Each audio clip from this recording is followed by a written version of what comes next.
The wind screamed through the prairie like a wounded beast, rattling the shutters on Jacob Holt's farmhouse and howling through the bare trees that framed the barn.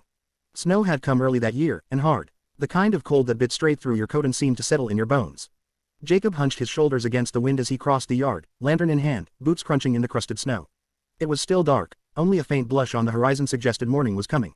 He hadn't slept much, he rarely did these days. The barn loomed ahead, weathered and creaking, its doors groaning slightly open. That was odd, he always latched them tight against the wind. He paused, narrowed his eyes, then pushed them open wider and stepped inside.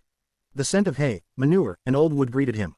The lantern cast a soft, golden light across the stalls, flickering shadows climbing up the beams like ghosts. He moved toward the far stall to check on Bess, the aging milk cow with a limp, when he heard a rustle in the loft above. Jacob froze. Another rustle, then a cough. Not the dry bark of an animal, but a human sound.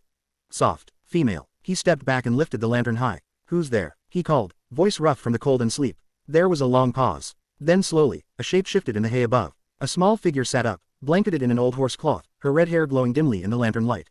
Her dress was worn, patched, and far too thin for the weather. Her eyes, large and wary, met his without flinching. I'm sorry," she said, her voice laced with a faint accent.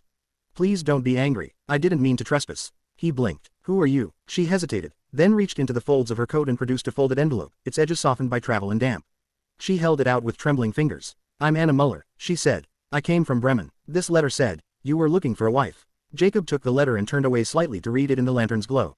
It was addressed to him, in his friend Ezra's handwriting. Ezra had been talking for months about doing something to help Jacob stop wasting away out here alone after Mary passed.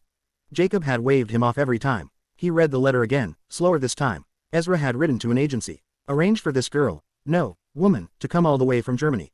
He said Jacob was honest, hardworking, and lonesome. Jacob snorted softly. That much was true, at least. "How long have you been here?" he asked, still not looking at her. "I arrived yesterday," Anna said. "The station agent said the wagon had stopped coming out here since the storm." "I walked." He turned, eyes wide. "You walked, in this?" She nodded. "I followed the old telegraph line. It was not so far. Maybe 4 or 5 miles. The snow helped. It showed me your tracks." Jacob ran a hand through his hair, rough with worry. He looked at her again. The frost clinging to her boots, the rawness of her knuckles, the way she tried to hide her shivering. "You're lucky you didn't freeze to death out there." "I didn't," she said simply. "I found your barn." He stared at her for a long time. She didn't fidget or lower her gaze. There was something steady about her, something rooted, like she'd already survived things worse than cold and rejection. "You really came here, expecting to marry a stranger." "I came because I had nothing left where I was. And your friend said you were kind." Jacob let out a long breath, steam rising in the cold. He was still holding the letter. He folded it carefully and slipped it into his coat. "I don't know what Ezra told you," he said, quieter now. "But I'm not some lonely romantic with a rose garden. My wife died, my land's failing. I got more debts than hope." Anna tilted her head slightly. "Then I've come to the right place. In Bremen, we had plenty of hope and no land at all." That made him pause. Then, almost despite himself, he chuckled, a dry, worn-out sound. "Well," he said finally, "you've got a hell of a way of making an introduction, Miss Muller." "I was hoping not to die in the snow," she said with a faint smile.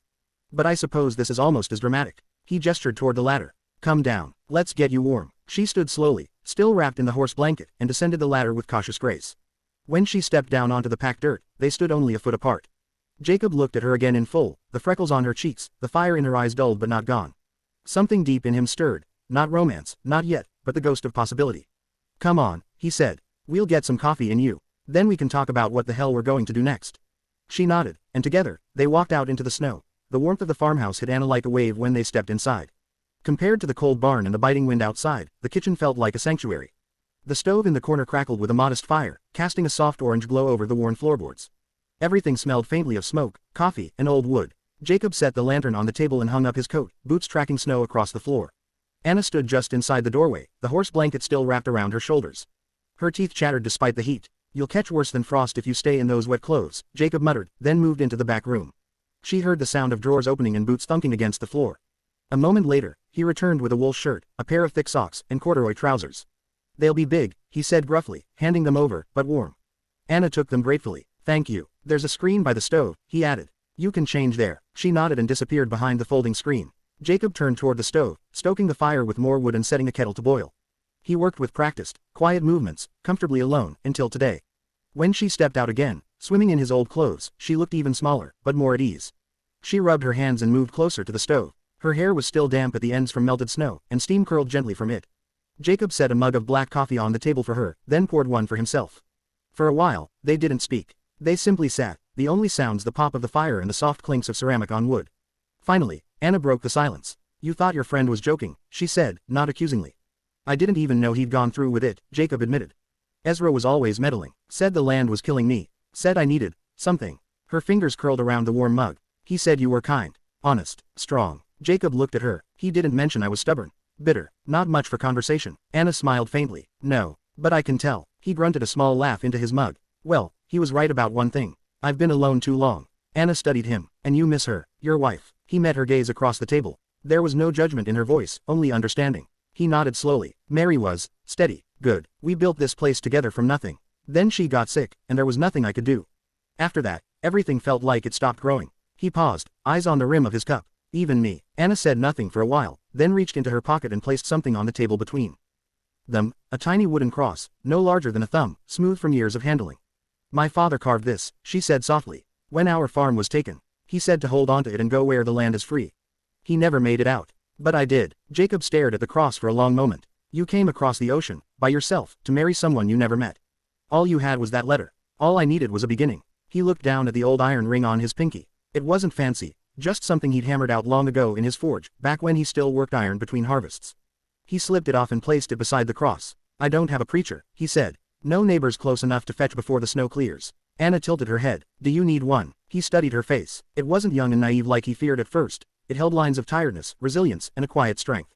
She wasn't just surviving, she was choosing. "I don't know what this is yet," he said, voice low. "But I reckon I don't want to wake up tomorrow without trying to find out." She reached out and picked up the ring. It was warm from his hand. "I don't want to be a ghost here, Jacob," she said. "I want to live somewhere I can grow roots. Even in the snow." His hand reached across the table and covered hers. "I don't know how to start over," he whispered. "Then don't," she replied. "Just start with me." He nodded once, a quiet surrender to the new shape of his life. The wind howled outside, but inside, the air was still. They stood, and without ceremony or vows, exchanged ring and promise in the quiet light of the stove.